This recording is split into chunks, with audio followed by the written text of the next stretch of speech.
All right, we showed you just a couple of minutes ago what our administration is doing on the border. It makes no sense, right? We're just ignoring it. The next story I'm about to show you makes even less sense. Reason.com linked to a story yesterday from a website called ConsumerTraveler.com. And this report is baffling. I saw it last night about 8 o'clock last night.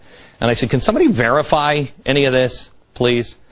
It's baffling to say the least. There's a new supplemental application that you may have to fill out in order to get a passport. And here's the easy application. It's so easy. This one is 2 pages. The new one is 5. It may make things a little harder for you to get a passport, or easier for the government to deny a passport. After becoming aware of the new questionnaire through the governmental website federalregister.gov, anytime the government issues news paperwork, they have to go through the OMB, okay? The Office of Budget Management, and they have to estimate things like, here it is, estimated burden on this. Well, these guys found this, and Edward Hasbrook, he's at ConsumerTraveler.com, he went to obtain the actual new questionnaire.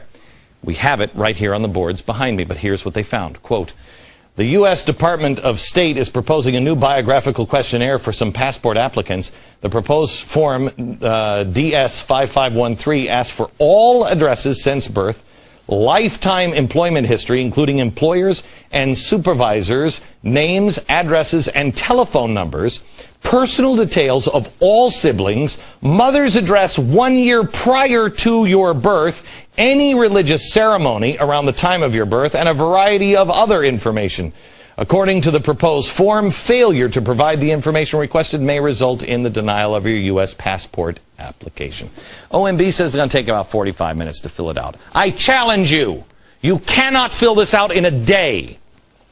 You look at these forms, and it becomes apparent very quickly that unless you have a photographic memory, it's going to take serious research to verify all this information. So, as I'm reading these things, I mean, they're asking you, can you name the employer you had when you were 14 years old? Because here lists all the current and former places of employment in the United States and abroad. If you worked at a McDonald's when you were 15 years old, you would not only have to say the company name, McDonald's, the address, the city, the county, the time employed, the supervisor, but you also have to provide his phone number. How is any of this relevant to getting a passport? Who do they not want getting out of the country? Okay? Because we're not worried about people coming in. We're worried about people going out. My first thought was, well, okay, we're trying to make sure that the passport is real. The passport is solid. Because we got to know, we have to make sure that you really are a citizen. But then I remembered, this administration doesn't care if you're a citizen. Whether you came across the Rio Grande just 10 minutes ago, you're just like somebody who's been here for 100 years. You can't ask any of these questions as an employer. Maybe it's for the radical Muslims that we don't want leaving and going connecting overseas. But then I remembered, this administration doesn't believe that radical Muslim terrorists even exist. Who are they trying to stop getting a passport and trap into our country? Or is it something more sinister? I think it's this one. Like the DREAM Act workaround. Why is it you're a racist if you ask a single question of somebody when they're coming into the country? But on the way out, you got to name the people that were present at your birth and give their phone number. Do you know the nurse that was in the room when you were born? I didn't have my pants and a pencil at the time. We reached out to the State Department earlier today, and we got a statement and a response from the State Department official a short while ago. Not shockingly, they didn't really answer any of the questions that we had, just left us with more questions. You can read their full response at glennbeck.com. But we also have all of the forms. We have these up at glennbeck.com right now. I want you to go there. I want you to download this form, and I want you to try to fill it out. They say it'll take 45 minutes. No, it won't. No, it won't. I challenge you. I don't think you can complete this form by tomorrow. In a world gone mad where nothing makes sense, the only options I see here, not good. A, there's some problem that we don't know about. We can't verify citizenship.